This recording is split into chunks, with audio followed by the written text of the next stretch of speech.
AI와 외교, 인공지능과 외교. 여러분들은 이 주제를 보고 어떤 스토리를 생각하고 오셨을까요? AI로 세계 정세를 막 빠르게 분석해서 외교 전략에 사용하는 AI? 또는 아예 외교관을 대신해서 협상을 하는 인공지능 외교관? 뭐 이런 AI를 잘 활용해서 외교를 한번 해보자. 이런 스토리도 분명히 있을 겁니다. 이런 그 외교 AI가 되겠죠. 그런데 오늘 제가 말씀드린 것은 이 얘기는 아니고 이것보다는 이 AI라는 분야에서 도대체 외교가 왜 중요한가, 그리고 AI 시대에 외교가 어떤 역할을 해야 되는가, 이런 부분에 대해서 여러분들께 설명을 드리고 싶습니다. 네, 반갑습니다. 저는 국제인공지능 외교과 외무사무관으로 근무하고 있는 신정훈입니다. 보통 AI라고 하면 정부 부처 중에서 어떤 정부 부처가 생각이 나실까요? 보통 제일 먼저 생각나는 거는 아마 과기정통부겠죠? 네, 과기정통부에 AI과가 있는 건 당연합니다. 그 다음에 또 어떤 데가 있을까요? 산업통상부. 산업통상부에도 당연히 뭐 AI 산업과 굉장히 당연하게 들리겠죠. 근데 외교부의 AI 외교과, 약간 낯설게 들립니다. 이게 굉장히 낯선 조합이긴 하고, 또 외교부 내에서도 실제로 아직 AI 외교에 대해서 조금 낯설게 생각하시는 분들이 많이 계세요.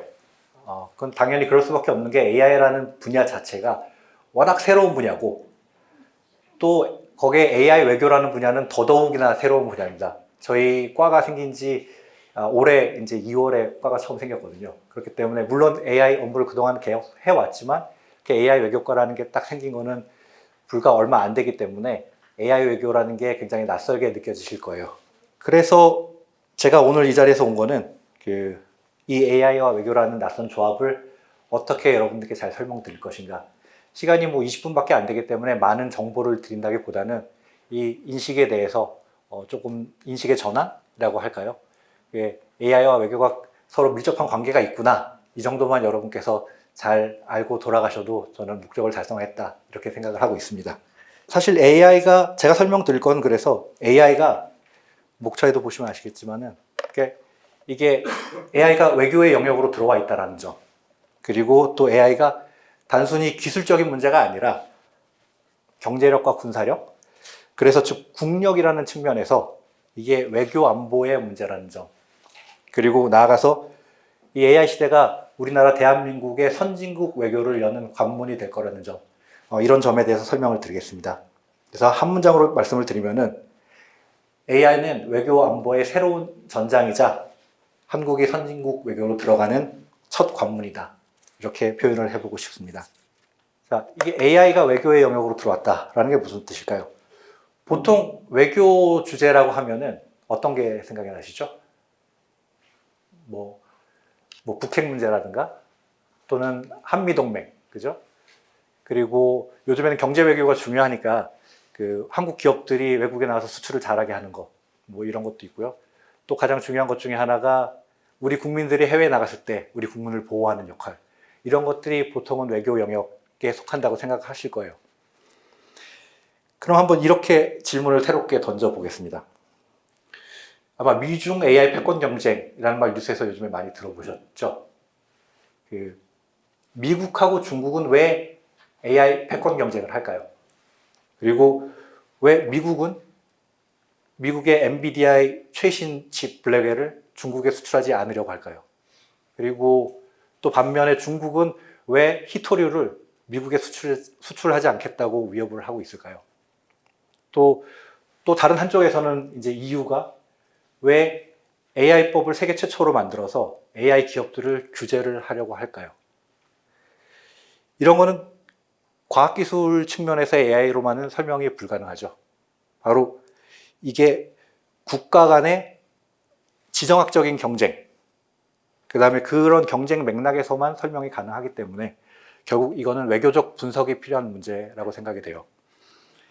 그래서 AI 때문에 군사력이 획기적으로 강화가 되고, 또 AI 때문에 산업 생산력이 폭발적으로 증가를 하고, 또 마찬가지로 이 군사력과 경제력 때문에 국제사회에서 가장 중요한 힘의 균형, 그 밸런스 오브 파워를 바꿀 수 있는 힘이 있다면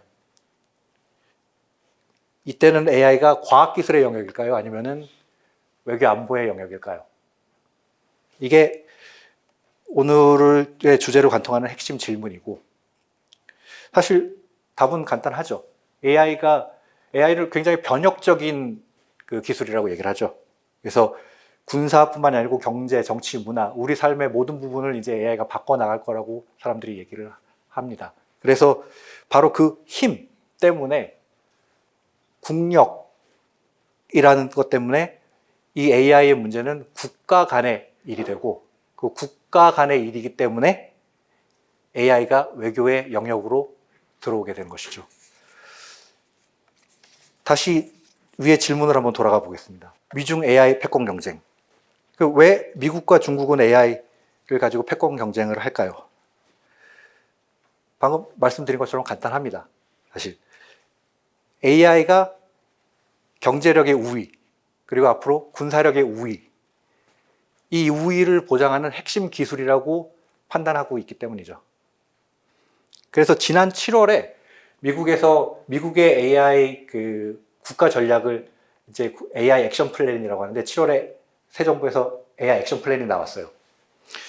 거기에 뭐라고 써 있냐면은, 미국이 AI에서 글로벌 지배력을 달성하려는 경쟁 중이다.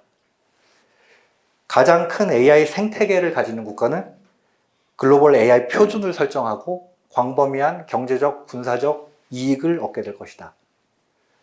그리고 미국과, 그러니까 동맹국들이 AI 경쟁에서 승리하는 것이 반드시 필요하다라고 AI 액션 플랜에 적혀 있어요. 이 워딩을 보면 굉장히 그 과학기술적인 워딩이 아니죠. 오히려 외교 안보적인 워딩입니다. 뭐 잘 아시겠지만은 지금 전 세계에서 AI 분야의 선두주자는 미국이죠.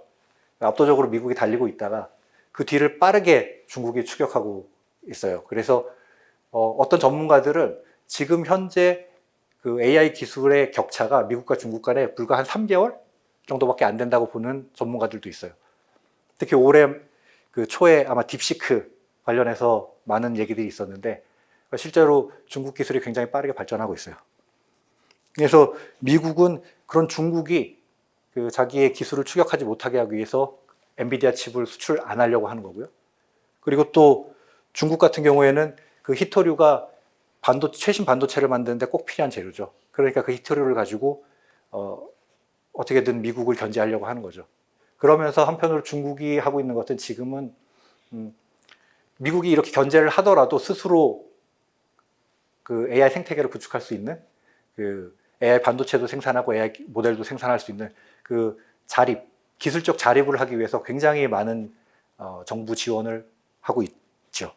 그러니까 그러다 보니까 미국이 사실은 수출 통제를 통해서 중국을 견제를 하려고 했는데 잘 안 되는 거예요.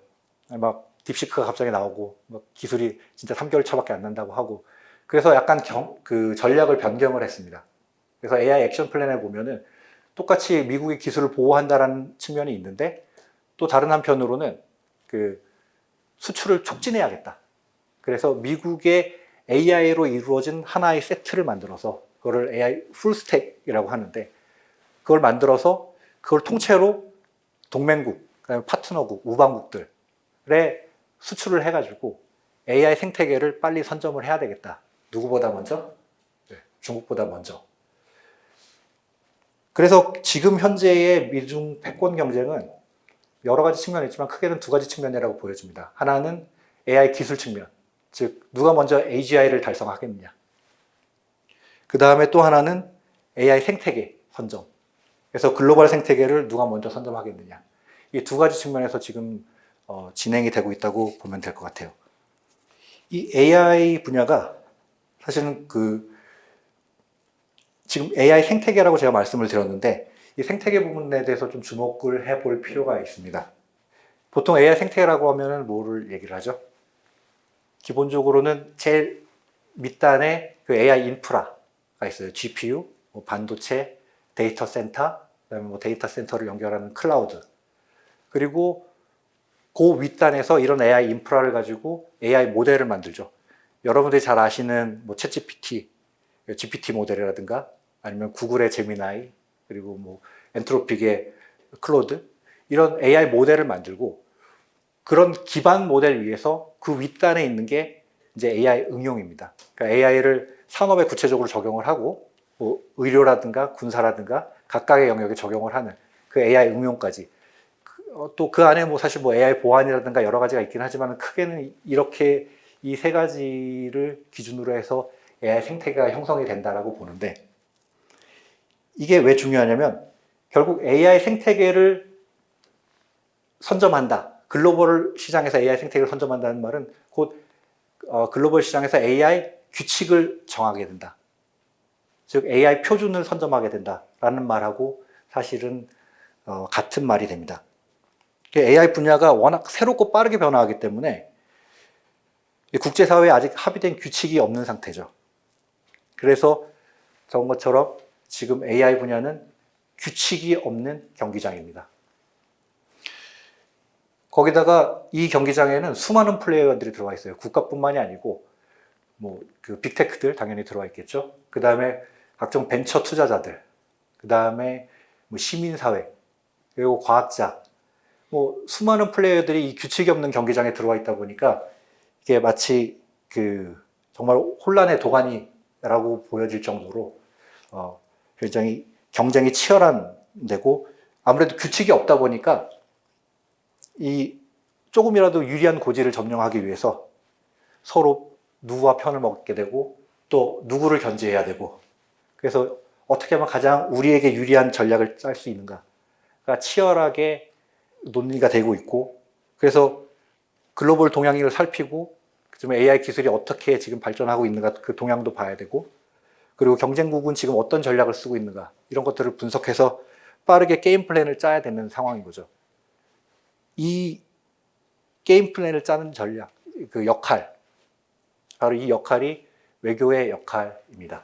그래서 우리에게 유리한 규칙이 국제적인 합의에, 국제적인 규칙에 반영되도록 협상을 굉장히 치열하게 해야 되고, 그 협상을 하는 과정에서 저희가 지금 굉장히 열심히 뛰고 있죠.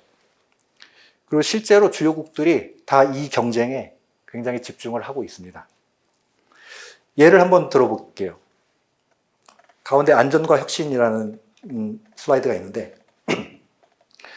핵심 쟁점 중에 하나가 어떤 것이 AI 위험인가. 그래서 규제를 해야 되는 위험이 도대체 뭐냐. 그리고 그 규제 대상의 위험의 기준을 과연 누가 정할 것이냐. 이거에 대해서 국제사회가 지금 한 2, 3년간 치열하게 논의를 하고 있는데 아직도 합의가 된 게 없습니다. 누구는 지금 당면한 딥페이크 아니면은 가짜뉴스 이런 게 AI의 위험이다라고 하는 경우도 있고, 또 누구는 AI가 만약 폭탄 제조나 아니면은 생화학 무기를 제조할 수 있는 걸 가르쳐 준다면 그거 위험이다. 또 어떤 데는 정치 체제를 불안하게 만드는 요소가 있다. 그게 AI 위험이다. 뭐 이렇게 각각의 나라들마다 다른 얘기를 좀 하고 있어요. 그래서 또 한 발 더 나가면 그 제프리 힌튼 교수나 많이 얘기를 하는 게 AI는 인류를 멸망시킬 수 있는 능력이 있다라고 해서 인류 멸망의 위험까지도 AI 위험이라고 얘기를 하죠. 이렇게 보면은 이 위험이라는 단어를 정의하는 게 사실 기술적인 정의이기도 한데 잘 보면 결국에는 정치적인 정의이고 가치에 따른 정의가 될 수밖에 없습니다. 그래서 이 위험을 누가 정의하느냐, 그래서 어떤 AI를 규제할 것이냐, 이 규칙을 정하는 것이 굉장히 중요한 문제가 되고 있고 여전히 합의가 되지 않고 있고, 그래서 이걸 두고 치열한 외교 교섭이 벌어지고 있습니다. 현재 이제는 이 AI 경쟁이 너무 치열해지다 보니까 심지어는 이 위험이라는 거를 국가가 규제를 하는 게 맞냐, 그 국가들이 합의를 해서 글로벌 거버넌스를 만들어서 규제하는 게 맞냐라는 거에 대해서 지금 다시 합의가 안 되고 있어요. 오히려 각자의 나라들마다 그 개발 단계가 다르니까, 그 다음에 각자의 사정이 다르니까 각자의 나라에 맡겨서 각 기업들이 알아서 자발적으로 위험을 규제하는 게 더 맞는 거 아니냐. 이제 이런 쪽은 AI 혁신이 더 중요하다라고 생각하는 이제 그 사람들의 이야기죠. 그래서 안전이 먼저냐, 혁신이 먼저냐, 또는 글로벌 차원의 AI 규범이 필요하냐 아니냐, 또 뭐 오픈소스 모델을 지원해야 되느냐, 폐쇄 모델을 지원해야 되느냐, 쟁점이 굉장히 많이 있는데 결국 공통된 특징은 이 정답이 기술적으로 결정되는 게 아니라 외교 정치적으로 결정된다는 것입니다. 그래서 최근에 AI 냉전이라는 용어가 드디어 등장하기 시작했어요. 11월 초에 월스트리트저널에서 모든 것을 재정의하는 AI라는 기사로 미중 패권 경쟁을 다룬 기사가 나왔었고, 또 미국의 대표적인 싱크탱크 안보정책센터에서는 그 코드 앤 컨트리라는 보고서를 11월 초에 냈는데 거기 보면 이렇게 써 있습니다. 인공지능은 21세기 냉전이다. 냉전이 뭐죠?